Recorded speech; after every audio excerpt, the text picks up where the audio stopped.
You're listening to The Moose and the Loose, your 10 minutes action-packed financial podcast with your host, Mikey Hu.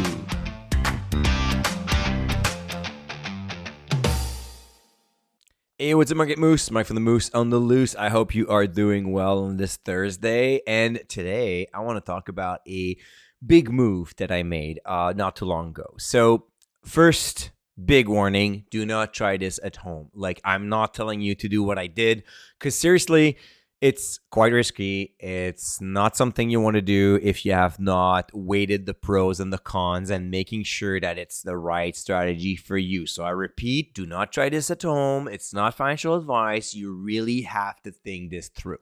So here's a small introduction.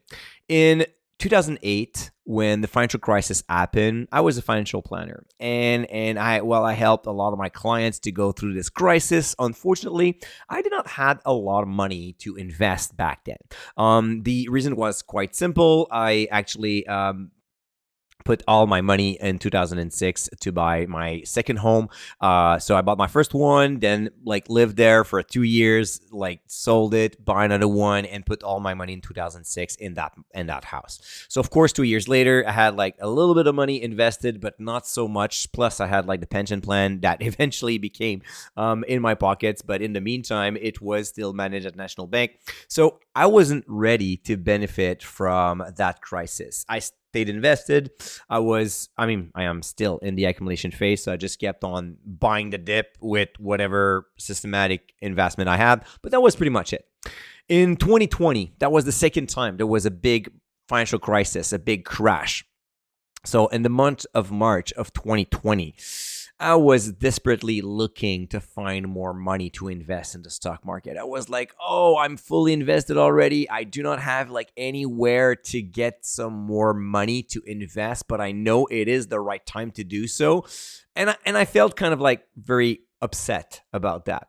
And the reason why I didn't have much money is, once again, my money was tied somewhere else. It was this time tied into my business, Dividend Stocks Rock. So to put you in perspective, I worked in the financial industry. I worked as a financial planner, then became a private banker, then took a 1 year sabbatical, just having fun with my family, travel across North America, Central America. That was the best year of my life. I did that. I was 35. I came back at 36 in 2017. Focused on growing Dividend Stocks Rocks instead of going back to my private banking job.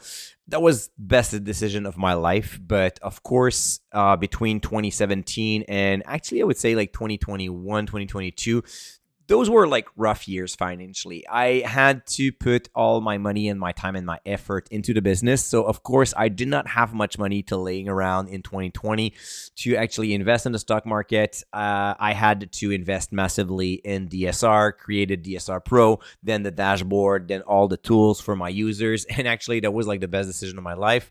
But back then, unfortunately, I was not able to benefit from the financial crisis. So I guess that with this introduction, you kind of see me coming, where I was not ready in 2008. I was not ready in 2020. And today I can tell you I am ready. And of course, I'll hear a bunch of investors say, see, Mike, you should have dry powder. It's this is why I have 20, 30, 40% of cash waiting on the side, ready to be invested. Well, you know what? I still have no cash today. I never had since 2003. And you know what? Since 2003, I've been fully invested, fully in stocks. The only difference is in 2010, I shifted my strategy towards dividend growth investing. Actually, between 2003 and 2010, I was just learning how to invest, doing trials and errors, working with different strategies, with some good moves, some bad moves, and eventually decided to have a clear investing strategy. The upside of having this allocation, being 100% invested all the time, is my money is always working for me at every single moment of the market. The downside, of course, is I have this feeling of missing out. In 2020, in 2008, those were the major crisis, and I had nothing to put in, not even $10,000. That was frustrating, but actually it's just a feeling. Clear example of that. in 2017, when I focused on dividend stocks rock, I got my pension plan value. So that was slightly over $100,000 back then. I started investing during the first weeks of September of 2017 at the all-time high market. Finished my portfolio. I mean, most of it was done within a month. Finished a full portfolio around December of 2017, and then boom, 2018, the bear market happens for the second year of the year. You know what? My portfolio never went onto that $108,000 that I received. Never. So if I had waited for the bear market to happen in 2018, I would just have bought stocks at a higher price, plus not getting the dividend in the meantime. I made that calculation actually to see if it was better to put like a 30% or a 50% cash aside in 2017 and wait until the drop of 2018, or wait until the drop of 2020 in March. And even if I knew the perfect bottom, which is already impossible, the calculation showed me that staying invested at all time was a lot better. And keep in mind, of course, it's just myself. It's anecdotal because it's just like one tryout, but still, it was investing at a all-time high market, and it was yet better. So financial literature tell us to stay invested at all time. And actually, if you miss like the best 5-10 days in a year, you kind of like miss the entire return on that year. And since we don't have a crystal ball, it's pretty much set that we're not going to be able to be out of the market for the worst 10 days of the market and be in the market for the best 5 days or 10 days. We just had an example not too long ago with the fluctuation we had. Most of like big days, and then we had like a day that the market went up by 10%, recovered a good part of that loss. I mean, the good solution was probably just to stay invested, ignore the market, ignore the noise, and it was just great. So what's the big move then? Well, the big move is at the beginning of this year in 2025, I reach out to my banker and increase the home equity line of credit that I have. So now I have access to all the equity on my home in a form of a line of credit. That's why I'm saying super dangerous. And I'm not saying I'm going to invest that money, but now I have like sleeping dry powder, because of course if I withdraw, it's not only like getting money in the market, but I have a double-edged sword because I am also with borrowing that money, which is a lot more risky. So I'm telling you again, do not consider this strategy unless you're ready to do this. But if I was in 2020 again, I would have invested like more money than I had, and this is what I would have done. So what's the plan now? Because this thing is to be like, this strategy was meant to be ready, and I'm not necessarily thinking that the crash is going to happen this year. And so far, right now we just had like a big distraction. We have like a market correction, not even a bear market. A bear market is like down 20%.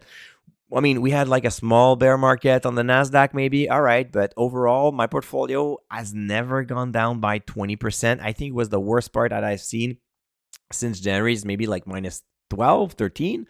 So definitely a distraction. So that's not enough for me to pull the trigger. I'm going to wait for a big crash, like something major. So maybe I'm going to sit on that line of credit for the next 10 years, but I don't really mind. The only thing that I want to make sure of is that I will be ready for the next crash. Then the next question is, all right, so you wait for a crash. You wait for like at least 25, 30% down market. Like that would be the minimum before I look at my home equity line of credit and think, well, maybe I could withdraw some money out of there. Well, the next question is, what would I buy, right? Well, I would not necessarily take gambles. That's not the point. I would invest in like super high quality companies, because when there's a market crashing, there are no place to hide. Like great companies, bad companies, medium companies, all companies are going down, like most of them. So the key is to buy those quality assets when everybody's just running and don't even look at what they're selling. They're just selling the market, and that's what it is. So probably buying more of most of what I own already.